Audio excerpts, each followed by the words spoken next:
This portion of the news brought to you by McDonald's. McDonald's, I'm loving it. 28-year-old Travis Ferguson made his first appearance in the magistrate's court today. The Golden Gates residence was formally charged with 8 counts of gun and ammunition counts. Ferguson pleaded not guilty to all and elected to have his case tried in the magistrate's court. The matter was adjourned until April 10th for the court to decide whether he will get bail. Following the arraignment, his attorney, Krista Smith, asked that Ferguson be placed on suicide watch at the prison, and the court granted that request. Police continuing to pull out all the stops to rid our shores of illegal firearms and ammunition. Today, a number of people were hauled before the courts and charged with firearm and ammunition possession. Officer in charge of the Firearm Investigations and Tracing Unit, Superintendent Ken Strawn, gave this warning. Resolve in our commitment to rid these shores of these illegal firearms and ammunitions that have been causing untold carnage to our citizenry. I warn you, the members of the public, I start with the mothers and the fathers. If a weapon or ammunition is found within your domain and you are present, you will join that person, if it is not you, before the courts to face the requisite charges. I ask you, I beg you, I plead with you, speak to your children and get rid of these firearms. Residents of the Fox Hill community expected to benefit from a massive cleanup campaign planned for the area this weekend. As Fern Carey tells us, while the initiative will address an ongoing challenge in the community, organizers are also hoping it'll address another issue. The massive cleanup campaign scheduled for Fox Hill this coming Saturday is a partnership between urban renewal officials and civic, religious, and educational leaders. The focus of the initiative to address the dumping of solid waste in the area while bringing the joy back to the community through a number of activities following that mass shooting last December. That is a huge issue around the country, but a particular issue in this constituency.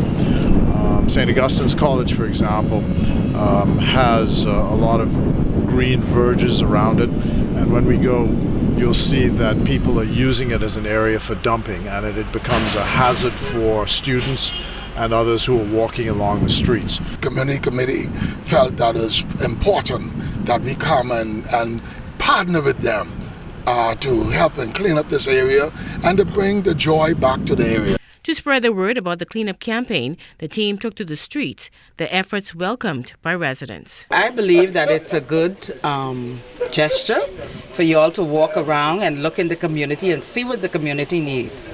Because we have a lot of young people in this community, it's out of work. And they need to be working. We all is one. One Bahamas, we need to stop the war and all that stuff, what I mean? That's the major concern in our neighborhood.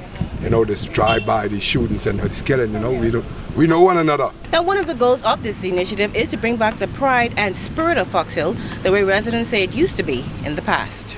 We will have at 5 p.m. the community rush out with the original congos, fancy dances, and many of the other jungle groups will come and support, and we'll rush from Foxdale to the park. Everybody can come in, freelance, enjoy it, and when we reach here, we'll move directly into a community concert. Also on the park at the same time will be the 12 Bahamas Scout, a major fundraiser, which is their grilled seafood stakeout. So this is a massive mobilization with leaders like Wesley and many of the other ones in the community. We will bring this together. It is about collective, not about individual. It is about the spirit of Fox Hill. Fern Carey, ZNS Network News.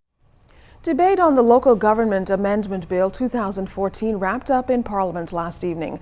Members of Parliament from the government and opposition made presentations to the proposed changes to the 18-year-old piece of legislation. A local government election is 2 months away, and the amended bill is intended to further empower elected officials to manage the affairs of their family island communities.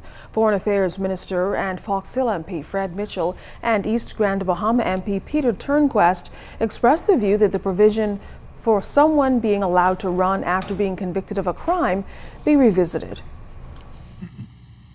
Since gross misconduct is not, as far as I can tell, defined in the bill, I suppose it comes close to being a term of art, which will cover the most obvious cases of neglect by counselors.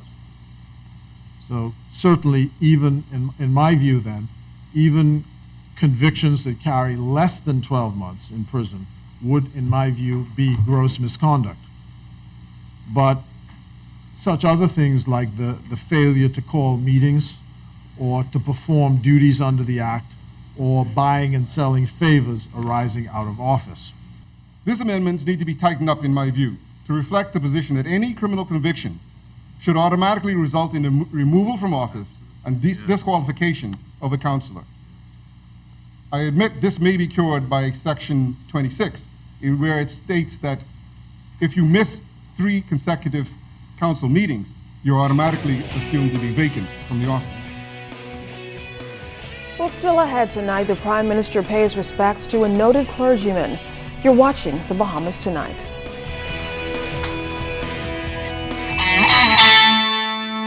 This portion of the news was brought to you by McDonald's.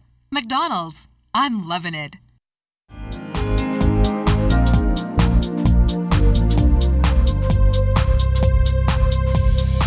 This is your Royal Fidelity Business News. I'm Jimenita Swain.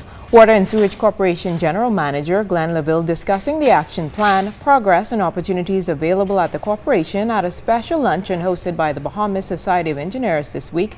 LaVille told his fellow engineers that some opportunities will arise this year for both Bahamian and international companies to bid on various projects, with some contracts worth up to $1 million exclusively for Bahamian companies.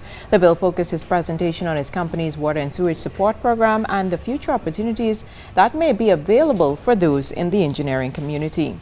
In other business news, government is moving to reconfigure the board of the Bank of the Bahamas International, whose annual general meeting has been delayed by a wait for board of directors to be named. Paul McQueenie, Bank of the Bahamas' international managing director, confirmed that the institution was waiting for its 65% majority shareholder to ratify the board of directors, all of whom are appointed by the government. Bank of the Bahamas International's annual report for its 2013 financial year, which closed on June 30, 2013, was released last week. However, the bank cannot yet set a date for its 2013 AGM, which will now be held more than 9 months after year end.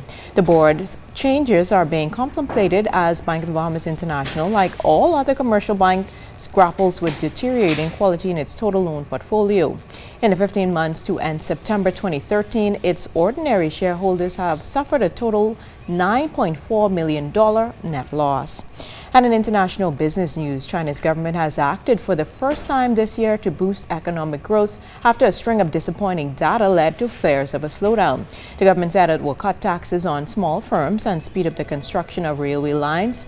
Now, after its weekly meeting on Wednesday, the government announced the measures, including an 18% increase in the total number of railway lines being built compared to last year.